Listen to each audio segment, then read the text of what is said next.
ನಮಸ್ಕಾರ ವೀಕ್ಷಕರೇ, ಈಗ ತಾನೇ ಬಂದಂತ ಸುದ್ದಿ, ಇವತ್ತಿನ ಬ್ರೇಕಿಂಗ್ ನ್ಯೂಸ್, ಇವತ್ತಿನ ಗುಡ್ ನ್ಯೂಸ್ ಮತ್ತು ಇವತ್ತಿನ ನ್ಯೂ ಅಪ್ಡೇಟ್ ಏನೆಂದರೆ ಗೃಹಲಕ್ಷ್ಮಿ ಯೋಜನೆಯಲ್ಲಿ 2 ವರ್ಷದಲ್ಲಿ 225 ಕೋಟಿ ಅಕ್ರಮ. ಸಿಎಜಿ ವರದಿ ಪ್ರಕಾರ ಪ್ರಮುಖ ಅಂಶಗಳು ಯಾವೆಂದು ಕೂಡ ತಿಳಿದುಕೊಳ್ಳೋಣ. ಅದರಲ್ಲದೆ ಪಡಿತರ ಚೀಟಿದಾರರಿಗೆ ಒಂದು ಗುಡ್ ನ್ಯೂಸ್. ಹೌದು ವೀಕ್ಷಕರೇ, ರೇಷನ್ ಅಕ್ಕಿಯ ಗುಣಮಟ್ಟ ಹೆಚ್ಚಳಕ್ಕೆ ಕೇಂದ್ರ ಸರ್ಕಾರದ ಮಹತ್ವದ ನಿರ್ಧಾರ. ಮತ್ತು ಆಧಾರ್ ಕಾರ್ಡ್, ಪ್ಯಾನ್ ಕಾರ್ಡ್ ಇದ್ದರೆ ಮಾತ್ರ ಸಾಲದು. ಪ್ರತಿಯೊಬ್ಬ ಭಾರತೀಯರ ಬಳಿ ಇರಬೇಕಾದಂಥ 8 ಪ್ರಮುಖ ಸರ್ಕಾರಿ ಕಾರ್ಡ್ಗಳು ಯಾವುವು, ಅದ್ರ ಬಗ್ಗೆ ಸಹ ಮಾಹಿತಿ ಬಂದಿದೆ. ಮತ್ತು ಪಾಸ್ಪೋರ್ಟ್ ಶುಲ್ಕ, ವಾಣಿಜ್ಯ, LPG ದರ, ಆಧಾರ್ ಕಾರ್ಡ್ ಅಪ್ಡೇಟ್ ಮಾಡುವುದಲ್ಲದೆ ITR ಗಡುವು, ಹೀಗೆ ಜುಲೈ 1ರಿಂದಲೇ ಬದಲಾದಂತಹ ನಿಯಮಗಳು. ಮತ್ತು ಹವಾಮಾನ ವರದಿಯ ಪ್ರಕಾರ ಕರ್ನಾಟಕದ ಹಲವೆಡೆ ಅತಿ ಭಾರಿ ಮಳೆ. 3 ಜಿಲ್ಲೆಗಳಿಗೆ ರೆಡ್ ಅಲರ್ಟ್ ಮತ್ತು 7 ಜಿಲ್ಲೆಗಳಿಗೆ ಯೆಲ್ಲೋ ಅಲರ್ಟ್ ಅನ್ನು ಘೋಷಣೆ ಮಾಡಲಾಗಿದೆ. ವೀಕ್ಷಕರೇ, ಈ ಎಲ್ಲ ಮಾಹಿತಿಗಳ ವಿವರವನ್ನು ತಿಳಿಯುವ ಮುನ್ನ ತಾವು ನಮ್ಮ ಚಾನೆಲ್ಗೆ ಮೊದಲು ಬಾರಿ ಭೇಟಿ ನೀಡ್ತಾ ಇದ್ರೆ ದಯವಿಟ್ಟು ಸಬ್ಸ್ಕ್ರೈಬ್ ಮಾಡಿ, ಪಕ್ಕದಲ್ಲಿರುವಂಥ ಬೆಲ್ ಅನ್ನು ಒತ್ತಿ ಹಾಗೂ ಲೈಕ್ ಮಾಡಿ. ಈ ಎಲ್ಲ ಮಾಹಿತಿಗಳ ವಿವರವನ್ನು ತಿಳಿಯಬೇಕಾದ್ರೆ ದಯವಿಟ್ಟು ತಾವು ಸ್ಕಿಪ್ ಮಾಡದೆ ಈ ವಿಡಿಯೋವನ್ನು ಪೂರ್ತಿಯಾಗಿ ನೋಡಿ. ವೀಕ್ಷಕರೇ, ಗೃಹಲಕ್ಷ್ಮಿಯರಿಗೆ ಒಂದು ಮಹತ್ವದ ಮಾಹಿತಿ ಏನೆಂದರೆ ರಾಜ್ಯ ಸರ್ಕಾರದ ಮಹತ್ವಾಕಾಂಕ್ಷಿ ಯೋಜನೆಯಲ್ಲಿ ಗೃಹಲಕ್ಷ್ಮಿ ಕೂಡ ಒಂದಾಗಿದೆ. ಪಂಚ ಗ್ಯಾರಂಟಿ ಯೋಜನೆಗಳನ್ನು ಮುಂದಿಟ್ಟುಕೊಂಡೇ ಮುಂದಿನ ದಿನಗಳಲ್ಲಿ ಚುನಾವಣೆಯನ್ನು ಕೂಡ ಎದುರಿಸಲು ಸರ್ಕಾರವು ಸಜ್ಜಾಗಿದೆ ಎಂದು ಕೂಡ ಹೇಳಲಾಗುತ್ತಿದೆ. ಹಾಗಾದ್ರೆ ಈ ಸಂದರ್ಭದಲ್ಲಿ ಗೃಹಲಕ್ಷ್ಮಿ ಯೋಜನೆ ಅಡಿಯಲ್ಲಿ ಜಾರಿಯಾದಂತ 2 ವರ್ಷದಲ್ಲಿ 225 ಕೋಟಿ ಅಕ್ರಮ ನಡೆದಿದೆ ಎಂದು ಕೂಡ ಹೇಳಲಾಗುತ್ತಿದೆ. ಮಹಾಲೆಕ್ಕಪಾಲರು ಅಥವಾ ಲೆಕ್ಕ ಪರಿಶೋಧನೆ ವರದಿದಾರರಲ್ಲಿ ಉಲ್ಲೇಖ ನಡೆದಿದೆ ಎಂದು ಕೂಡ ಹೇಳಲಾಗುತ್ತಿದೆ. ಮಹಿಳಾ ಮತ್ತು ಮಕ್ಕಳ ಅಭಿವೃದ್ಧಿ ಇಲಾಖೆಗೂ ಕೂಡ ಇದು ಮಾಹಿತಿ ನೀಡಲಾಗಿತ್ತು. ಹಾಗಾದ್ರೆ ಗೃಹಲಕ್ಷ್ಮಿ ಯೋಜನೆಗೆ ಆರಂಭದಿಂದಲೇ ಹಾಗೂ ಲೆಕ್ಕ ಪರಿಶೋಧನೆ ಆಯ್ಕೆಯ ಪ್ರಕಾರ ಈ ಅವಧಿಯಲ್ಲಿ 2.88 ಲಕ್ಷ ಫಲಾನುಭವಿಗಳು ಮೃತಪಟ್ಟಿದ್ದರು. ಮತ್ತು ಇದರ ಫಲಾನುಭವಿಗಳ ಪೈಕಿ 1.3 ಲಕ್ಷ ಪ್ರಕರಣದಲ್ಲಿ ಮಹಿಳಾ ಮತ್ತು ಮಕ್ಕಳ ಅಭಿವೃದ್ಧಿ ಇಲಾಖೆಗೆ ಮಾಹಿತಿ ನೀಡಿ ಕುಟುಂಬದ ನೂತನ ಮತ್ತು ಫಲಾನುಭವಿಗಳನ್ನು ನೋಂದಾಯಿಸಿದ್ದಾರೆ ಎಂದು ಕೂಡ ಹೇಳಲಾಗುತ್ತಿದೆ.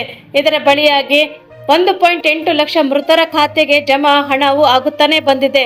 ಹಾಗಾದ್ರೆ ಫಲಾನುಭವಿಗಳು ಬದಲಾಯಿಸುವಂತ ಈ ಪ್ರಕ್ರಿಯೆ ನಡೆಯುತ್ತಿರಲಿಲ್ಲ. ಹೀಗಾಗಿ ಫಲಾನುಭವಿಗಳ ಖಾತೆಗೆ ಒಟ್ಟು 116 ಕೋಟಿ ಜಮಾ ಆಗಿದೆ ಎಂದು ಕೂಡ ಹೇಳಲಾಗುತ್ತಿದೆ. ಸಿಎಜಿಗೆ 2.88 ಲಕ್ಷ ಮೃತ ಫಲಾನುಭವಿಗಳ ಪೈಕಿ 2.11 ಲಕ್ಷ ಮಾತ್ರ ಫಲಾನುಭವಿಗಳ ಲೆಕ್ಕ ಇದೆ ಎಂದು ಕೂಡ ಹೇಳಲಾಗಿದೆ. ಹಾಗಾದ್ರೆ ಉಳಿದಂತಹ 77,376 ಫಲಾನುಭವಿಗಳ ವಿವರವು ಇಲಾಖೆಗೆ ಇನ್ನೂ ನೀಡಿಲ್ಲ ಎಂದು ಕೂಡ ಖಾತ್ರಿಯಾಗಿದೆ ಎಂದು ಕೂಡ ಹೇಳಲಾಗುತ್ತಿದೆ. ಮತ್ತು ಗೃಹಲಕ್ಷ್ಮಿ ಯೋಜನೆಯಿಂದ ಅನರ್ಹ ಫಲಾನುಭವಿಗಳಿಗೆ ನಿರಂತರವಾಗಿ ಜಮಾ ಆಗುತ್ತಾ ಇದೆ ಎಂದು ಕೂಡ ಹಿನ್ನೆಲೆ ಸಿಎಜಿ ಮಹಿಳಾ ಮತ್ತು ಮಕ್ಕಳ ಅಭಿವೃದ್ಧಿ ಇಲಾಖೆಯಿಂದ ತರಾಟೆಗೆ ತೆಗೆದುಕೊಳ್ಳಲಾಗುತ್ತದೆ ಎಂದು ಕೂಡ ಹೇಳಲಾಗುತ್ತಿದೆ. ಹಾಗಾದ್ರೆ ಸಿಎಜಿ ವ್ಯಕ್ತಪಡಿಸಿದಂತ ಅನುಮಾನಗಳೇನೆಂದರೆ ಯೋಜನಾ ದತ್ತಾಂಶದಲ್ಲಿ 19,020 ಫಲಾನುಭವಿಗಳ ಹೆಸರಿನ ಮುಂದೆ ಕೆಲವೇ ಬ್ಯಾಂಕ್ ಖಾತೆಗಳ ವಿವರವು ನಮೂದಿಸಲಾಗಿದೆ. ಮತ್ತು ಯೋಜನೆಯ ಫಲಾನುಭವಿಗಳ ಕೆಲವೇ ಖಾತೆಗಳಿಗೆ 3.3 ಲಕ್ಷ ಪಾವತಿಗಳ ಮೂಲಕ 60.70 ಕೋಟಿ ಹಣವು ಕೂಡ ಜಮಾ ಮಾಡಲಾಗಿದೆ ಎಂದು ಕೂಡ ಹೇಳಲಾಗುತ್ತಿದೆ. ಮತ್ತೆ ಒಂದೇ ಮನೆಯಲ್ಲಿ 2 ಅಥವಾ ಅದಕ್ಕಿಂತ ಹೆಚ್ಚು ಫಲಾನುಭವಿಗಳು ಒಂದೇ ಬ್ಯಾಂಕ್ ಖಾತೆಯನ್ನು ಹೊಂದಲು ಹೇಗೆ ಸಾಧ್ಯ ಎಂದು ಕೂಡ ಅನುಮಾನಿಸಲಾಗಿದೆ. ಫಲಾನುಭವಿ ಮತ್ತು ಬ್ಯಾಂಕ್ ಖಾತೆ ವಿವರಗಳನ್ನು ದಾಖಲಿಸದೆ 46.52 ಕೋಟಿ ಪಾವತಿ ಮಾಡಲಾಗಿರುವಂತಹ ಉದ್ದೇಶ ಏನೆಂದು ಕೂಡ ತಿಳಿಯಲು ಅನುಮಾನಿಸಲಾಗಿದೆ. ಹಾಗಾದರೆ ಯೋಜನೆಗೆ ಸಂಬಂಧಿಸಿದಂತೆ ಹಣವು ಪಡೆದಿರುವಂತಹ ಫಲಾನುಭವಿಗಳು ಮತ್ತು ಅವರ ಬ್ಯಾಂಕ್ ಖಾತೆಗಳ ವಿವರವನ್ನು ಕೂಡಲೇ ನೀಡಬೇಕಾಗಿದೆ ಎಂದು ಕೂಡ ಹೇಳಲಾಗುತ್ತಿದೆ. ವೀಕ್ಷಕರೇ, ಮತ್ತೊಂದು ವಿಶೇಷವಾದ ಮಾಹಿತಿ ಏನೆಂದರೆ ದೇಶದಾದ್ಯಂತ ರೇಷನ್ ಪಡೆಯುವಂತಹ ಫಲಾನುಭವಿಗಳಿಗೆ ಕೇಂದ್ರ ಸರ್ಕಾರ ಸಿಹಿ ಸುದ್ದಿಯೊಂದನ್ನು ನೀಡಿದೆ. ಹೌದು ವೀಕ್ಷಕರೇ, ಸಾರ್ವಜನಿಕರ ವಿತರಣಾ ವ್ಯವಸ್ಥೆಯಲ್ಲಿ ಈ ಮೂಲಕ ಬಡವರಿಗೆ ವಿತರಿಸಲಾಗುವಂತಹ ಅಕ್ಕಿಯ ಗುಣಮಟ್ಟವನ್ನು ಗಮನಾರ್ಹವಾಗಿ ಹೆಚ್ಚಿಸಲು ಕೇಂದ್ರ ಸಚಿವ ಸಂಪುಟವು ಕೂಡ ಮಹತ್ವದ ನಿರ್ಧಾರ ಕೈಗೊಂಡಿದೆ ಎಂದು ಕೂಡ ಹೇಳಲಾಗುತ್ತಿದೆ. ಹಾಗಾದ್ರೆ ದೇಶದಾದ್ಯಂತ ಪಡಿತರ ಚೀಟಿದಾರರಿಗೆ ಕೇಂದ್ರ ಸರ್ಕಾರ ಸಿಹಿ ಸುದ್ದಿ ನೀಡಿದೆ. ಸಾರ್ವಜನಿಕರು ವಿತರಣಾ ವ್ಯವಸ್ಥೆಯ ಅಡಿಯಲ್ಲಿ ವಿತರಿಸಲಾಗುವಂತಹ ರೇಷನ್ ಅಕ್ಕಿಯ ಗುಣಮಟ್ಟವನ್ನು ಸುಧಾರಿಸಲು ಕೇಂದ್ರ ಸಚಿವ ಸಂಪುಟ ಮಹತ್ವದ ನಿರ್ಧಾರವನ್ನು ಕೈಗೊಂಡಿದೆ. ಈ ನಿರ್ಧಾರದಂತೆ ಸಾಮಾನ್ಯ ಮತ್ತು ಉಪ್ಪುಡಿ ಅಕ್ಕಿಯನ್ನು ಕೂಡ ನುಚ್ಚಿನ ಪ್ರಮಾಣವನ್ನು ಕೂಡ ಗಣನೀಯವಾಗಿ ಕಡಿತಗೊಳಿಸಲಾಗಿದ್ದು ಇದರಿಂದ 80 ಕೋಟಿ ಹೆಚ್ಚು ಫಲಾನುಭವಿಗಳಿಗೆ ಉತ್ತಮ ಗುಣಮಟ್ಟದ ಅಕ್ಕಿ ಲಭ್ಯವಾಗುತ್ತದೆ ಎಂದು ಕೂಡ ಹೇಳಲಾಗುತ್ತದೆ. ಆಹಾರ ಭದ್ರತೆಯ ಮತ್ತಷ್ಟು ಬಲಪಡಿಸುವುದರ ಜೊತೆಗೆ ಫಲಾನುಭವಿಗಳು ಉತ್ತಮ ಗುಣಮಟ್ಟದ ಮತ್ತು ಪೌಷ್ಟಿಕಯುಕ್ತ ಅಕ್ಕಿಯನ್ನು ಕೂಡ ಒದಗಿಸುವಂತಹ ಉದ್ದೇಶದಿಂದ ಈ ಬದಲಾವಣೆಗಳನ್ನು ಜಾರಿಗೆ ತರಲಾಗಿದೆ ಎಂದು ಕೂಡ ಸರ್ಕಾರ ತಿಳಿಸಿದೆ ಎಂದು ಹೇಳಲಾಗುತ್ತಿದೆ. ಹೊಸ ನಿರ್ಧಾರದ ಪ್ರಕಾರ ರೇಷನ್ ಅಕ್ಕಿಯಲ್ಲಿ ಇರುವಂತಹ ನುಚ್ಚು ಪ್ರಮಾಣವನ್ನು ಗಣನೀಯವಾಗಿ ಕಡಿತಗೊಳಿಸಲಾಗುತ್ತದೆ. ಇದರ ಜೊತೆಗೆ ಸಾಮಾನ್ಯ ಅಕ್ಕಿಯಲ್ಲಿ 25% ನುಚ್ಚು ಅಕ್ಕಿ ಇದ್ದರೂ ಕೂಡ ಅನುಮತಿ ಇದ್ದರೂ ಕೂಡ ಇನ್ನು ಮುಂದೆ ಅದನ್ನು ಕೂಡ 10%ಗೆ ಮಿತಿಗೊಳಿಸಲಾಗುತ್ತದೆ ಎಂದು ಕೂಡ ಹೇಳಲಾಗುತ್ತದೆ. ಹಾಗಾದ್ರೆ ಉಪ್ಪುಡಿ ಅಕ್ಕಿಯಲ್ಲಿ ಇದುವರೆಗೂ 16ರಷ್ಟು ನುಚ್ಚಿನ ಪ್ರಮಾಣವನ್ನು ಕೂಡ ಇನ್ನು ಮುಂದೆ ಕೇವಲ 5%ಗೆ ಮಾತ್ರ ಇಳಿಸುವಂತೆ ಕೇಂದ್ರ ಸರ್ಕಾರ ಆದೇಶ ನೀಡಿದೆ. ಹಾಗಾದ್ರೆ ಇದರ ಕುರಿತು ಮಾಹಿತಿ ನೀಡಿದಂತೆ ಕೇಂದ್ರ ಆಹಾರ ಮತ್ತು ಸಾರ್ವಜನಿಕ ವಿತರಣಾ ಸಚಿವ ಪ್ರಹ್ಲಾದ್ ಜೋಶಿ ಅವರು ದೇಶದ 80 ಕೋಟಿ ಬಡ ಫಲಾನುಭವಿಗಳಿಗೆ ನಿರ್ಧಾರದಿಂದ ಮಹತ್ವದ ಪ್ರಯೋಜನವಾಗಲಿದೆ ಎಂದು ಕೂಡ ತಿಳಿಸಿದ್ದಾರೆ.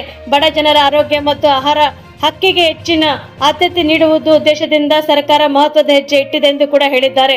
ಒಟ್ಟಾರೆಯಾಗಿ ಕೇಂದ್ರ ಸರ್ಕಾರದ ನಿರ್ಧಾರದಿಂದ ದೇಶದ ಕೋಟ್ಯಾಂತರ ಪಡಿತ ಚೀಟಿದಾರರಿಗೆ ಉತ್ತಮ ಗುಣಮಟ್ಟದ ಅಕ್ಕಿ ದೊರೆಯಲಿದ್ದು ಮತ್ತು ಅವರ ಆಹಾರದ ಗುಣಮಟ್ಟ ಮತ್ತು ಪೌಷ್ಟಿಕಾಂಶವನ್ನು ಸುಧಾರಣೆ ಮಾಡುವುದಕ್ಕಾಗಿ ಈ ನಿರೀಕ್ಷೆಯಲ್ಲಿದೆ ಎಂದು ಕೂಡ ಹೇಳಲಾಗುತ್ತಿದೆ. ರೇಷನ್ ಅಕ್ಕಿಯಲ್ಲಿನ ನುಚ್ಚಿನ ಪ್ರಮಾಣ ಕಡಿಮೆ ಮಾಡುವುದರಿಂದ ಫಲಾನುಭವಿಗಳಿಗೆ ಉತ್ತಮ ಅನುಭವ ಸಿಗಲಿದ್ದು ಮತ್ತು ಸಾರ್ವಜನಿಕರ ವಿತರಣಾ ವ್ಯವಸ್ಥೆಯ ಮೇಲೆ ವಿಶ್ವಾಸವೂ ಕೂಡ ಮತ್ತಷ್ಟು ಬದಲಾಗುವಂತ ಸಾಧ್ಯತೆ ಇದೆ ಎಂದು ಕೂಡ ಹೇಳಲಾಗುತ್ತಿದೆ. ವೀಕ್ಷಕರೇ, ಮತ್ತೊಂದು ಮಹತ್ವದ ಮಾಹಿತಿ ಏನೆಂದರೆ ಪ್ರಸ್ತುತ ದಿನಗಳಲ್ಲಿ ಪ್ರತಿಯೊಬ್ಬ ಭಾರತೀಯರ ಬಳಿ ಆಧಾರ್ ಕಾರ್ಡ್ ಮತ್ತು ಪ್ಯಾನ್ ಕಾರ್ಡ್ ಇದ್ದೇ ಇರುತ್ತದೆ. 2026ರಲ್ಲಿ ಕೇವಲ 2 ಕಾರ್ಡ್ಗಳು ಮತ್ತು ನಿಮ್ಮ ಬಳಿ ಇದ್ದರೆ ಸರ್ಕಾರದಿಂದ ಸಿಗುವಂತಹ ಸಾವಿರಾರು ರೂಪಾಯಿಗಳ ಪ್ರಯೋಜನಗಳನ್ನು ನಿಮ್ಮ ಕೈಯಾರೆ ಕಳೆದುಕೊಳ್ಳುತ್ತಿದ್ದಾರೆ ಎಂದು ಕೂಡ ಹೇಳಲಾಗುತ್ತಿದೆ. ಯಾಕೆಂದರೆ ದೇಶದ 90% ಜನರಿಗೆ ಸರ್ಕಾರದ ಇತರ ಪ್ರಮುಖ ಕಾರ್ಡ್ಗಳ ಬಗ್ಗೆ ಅರಿವೇ ಇಲ್ಲ ಎಂದು ಕೂಡ ಹೇಳಲಾಗುತ್ತಿದೆ. ಸಾರ್ವಜನಿಕರು ಆರ್ಥಿಕ ಮತ್ತು ಸಾಮಾಜಿಕ ಭದ್ರತೆಗೆ ನೆರವಾಗುವಂತಹ ಮೊಬೈಲ್ನಲ್ಲಿ ಉಚಿತವಾಗಿ ಪಡೆಯಬೇಕಾದಂತಹ 8 ಅಗತ್ಯವಾದಂತಹ ಪ್ರಮುಖ ಕಾರ್ಡ್ಗಳ ಬಗ್ಗೆ ವಿವರವನ್ನು ತಿಳಿಸುತ್ತೇವೆ. ಅದಕ್ಕೆ ಸ್ಕಿಪ್ ಮಾಡದೆ ಈ ವಿಡಿಯೋವನ್ನು ಪೂರ್ತಿಯಾಗಿ ನೋಡ್ತಾ ಇರಿ. ಮೊದಲನೇದಾಗಿ ಅಪಾರ್ ಐಡಿ. ಹೌದು ವೀಕ್ಷಕರೇ, ಒಂದು ದೇಶದ ಒಬ್ಬ ವಿದ್ಯಾರ್ಥಿ ಯೋಜನೆಯಡಿಯಲ್ಲಿ ಈ ಕಾರ್ಡ್ ಅನ್ವಯ ಆಗುತ್ತದೆ.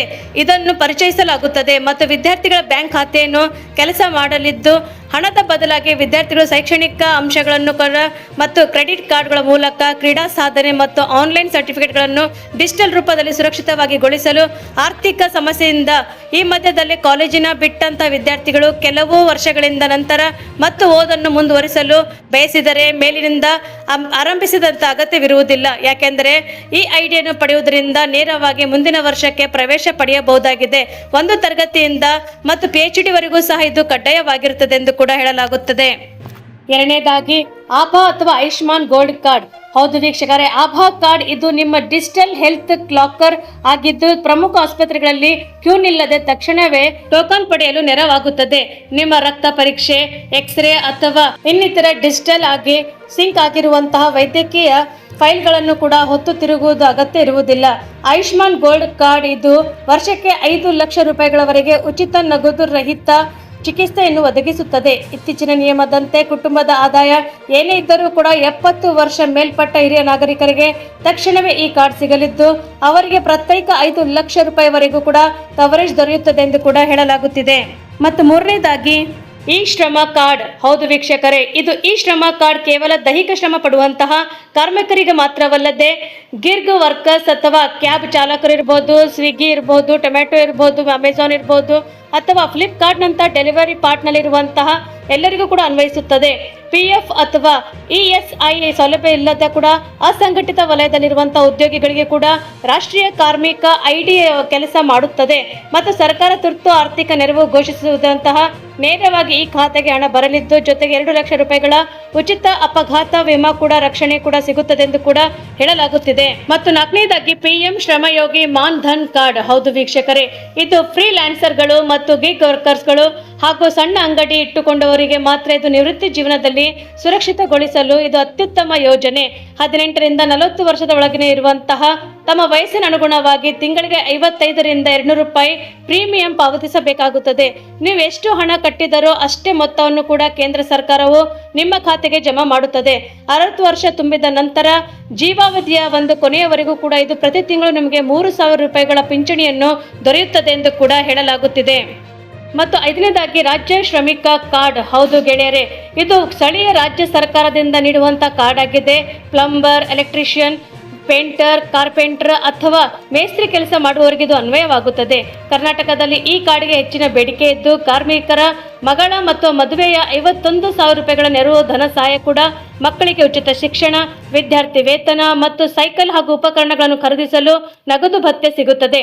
ಇದು ಸಣ್ಣ ಮೊತ್ತದ ನೋಂದಣಿ ಶುಲ್ಕವಾಗಿದೆ ಎಂದು ಕೂಡ ಹೇಳಲಾಗುತ್ತಿದೆ. ಹಾಗೂ 6ನೇದಾಗಿ ಈ ಸಂಜೀವಿನಿ OPD ಕಾರ್ಡ್. ಇದು ಚಿಕ್ಕ ಪುಟ್ಟ ಕಾಯಿಲೆಗಳಿಗೆ ವೈದ್ಯರ ಫೀಸ್ ಉಳಿಯಲು ಮೆಡಿಕಲ್ ಶಾಪ್ಗಳಿಂದ ತಾವೇ ಮಾತ್ರವೇ ತಂದು ಸೇವಿಸುವಂತಹ ಲಿವರ್ ಅಥವಾ ಕಿಡ್ನಿ ಹಾಳು ಮಾಡಿಕೊಳ್ಳುವಂತವರಿಗೆ ಸಂಖ್ಯೆ ಇದು ಹೆಚ್ಚಾಗಿದೆ. ಇದರ ಪರಿಹಾರಕ್ಕಾಗಿ ಸರ್ಕಾರ ಇ ಸಂಜೀವಿನಿ ಯೋಜನೆಯನ್ನು ತಂದಿದೆ. ಈ ಕಾರ್ಡ್ ಮೂಲಕ ಯಾವುದೇ ವೆಚ್ಚವಿಲ್ಲದೆ ಮೊಬೈಲ್ನಲ್ಲಿಯೇ ದೇಶದ ಉನ್ನತ ಸರ್ಕಾರಿ ವೈದ್ಯರೊಂದಿಗೆ ಉಚಿತ ವಿಡಿಯೋ ಕಾಲ್ ಸಮಾಲೋಚನೆ ನಡೆಯಬಹುದು ಮತ್ತು ವೈದ್ಯರು ರೋಗ ಲಕ್ಷಣ ನೋಡಿ ಮೊಬೈಲ್ಗೆ ಡಿಜಿಟಲ್ ಪ್ರಿಸ್ಕ್ರಿಪ್ಷನ್ ಕೂಡ ಕಳಿಸುತ್ತಾರೆ ಎಂದು ಕೂಡ ಹೇಳಲಾಗುತ್ತಿದೆ. ಮತ್ತು 7ನೇದಾಗಿ ಕಿಸಾನ್ ಕಾರ್ಡ್ ಅಂದ್ರೆ ಡಿಜಿಟಲ್ ಕಿಸಾನ್ ರಿಜಿಸ್ಟ್ರಿ ಕಾರ್ಡ್. ಇದು ರೈತರ ಆಧಾರ್ ಸಂಖ್ಯೆಯನ್ನು ಅವರ ಭೂ ದಾಖಲೆಗಳೊಂದಿಗೆ ಲಿಂಕ್ ಮಾಡುವಂತ ಮೂಲ ಸರ್ಕಾರ ಗ್ರಾಮೀಣ ಭಾರತವನ್ನು ಮತ್ತು ಮರು ಪ್ಯಾಕಿಂಗ್ ಮಾಡುವಂತದ್ದಿದೆ. ಇದು ಮುಂದೆ ಸಹಕಾರ ಸಂಘಗಳಿಂದ ಸಬ್ಸಿಡಿ ದರದಲ್ಲಿ ರಸಗೊಬ್ಬರ, ಬಿತ್ತನೆ ಬೀಜ ಅಥವಾ ಯೂರಿಯಾ ಪಡೆಯಲು ಕೇವಲ ನಗದು ನೀಡಿದರೆ ಸಾಲದು. ಇದು ಡಿಜಿಟಲ್ ಕಿಸಾನ್ ಐಡಿ ತೊಡಗಿಸುವಂತಹ ಕಡ್ಡಾಯವಾಗಿರುತ್ತದೆ. ಬ್ಯಾಂಕುಗಳಿಗೆ ಕಡಿಮೆ ಬಡ್ಡಿ ಕಿಸಾನ್ ಕ್ರೆಡಿಟ್ ಕಾರ್ಡ್ ಸಾಲ ಪಡೆಯಲು ಇದು ಪ್ರಮುಖ ದಾಖಲೆಯಾಗಿದೆ ಎಂದು ಕೂಡ ಹೇಳಲಾಗುತ್ತಿದೆ. ಹಾಗೂ ಕೊನೆಯ ಮತ್ತು 8ನೆಯ ಕಾರ್ಡ್ ಎಂದರೆ ಹಿರಿಯ ನಾಗರಿಕ ಐಡಿ ಕಾರ್ಡ್. ಹೌದು ವೀಕ್ಷಕರೇ, 60 ವರ್ಷ ಅಥವಾ ಅದಕ್ಕಿಂತ ಹೆಚ್ಚಿನ ವಯಸ್ಸಿನವರಿಗೆ ಇದು ಅತ್ಯಂತ ಉಪಯುಕ್ತ ಕಾರ್ಡ್ ಆಗಿರುತ್ತದೆ. ಇದು ಕೇವಲ ಬಸ್ ಪ್ರಯಾಣ ರಿಯಾಯಿತಿಗೆ ಮಾತ್ರ ಸೀಮಿತವಾಗಲ್ಲದೆ ಬ್ಯಾಂಕ್ ಅಥವಾ ಸರ್ಕಾರಿ ಕಚೇರಿಗಳಲ್ಲಿ ಕೂಡ ಕ್ಯೂ ನಿಲ್ಲದೆ ತಕ್ಷಣವೇ ಮೊದಲು ಆದ್ಯತೆಯನ್ನು ಸೇವೆ ಪಡೆಯಲು ನೆರವಾಗುತ್ತದೆ.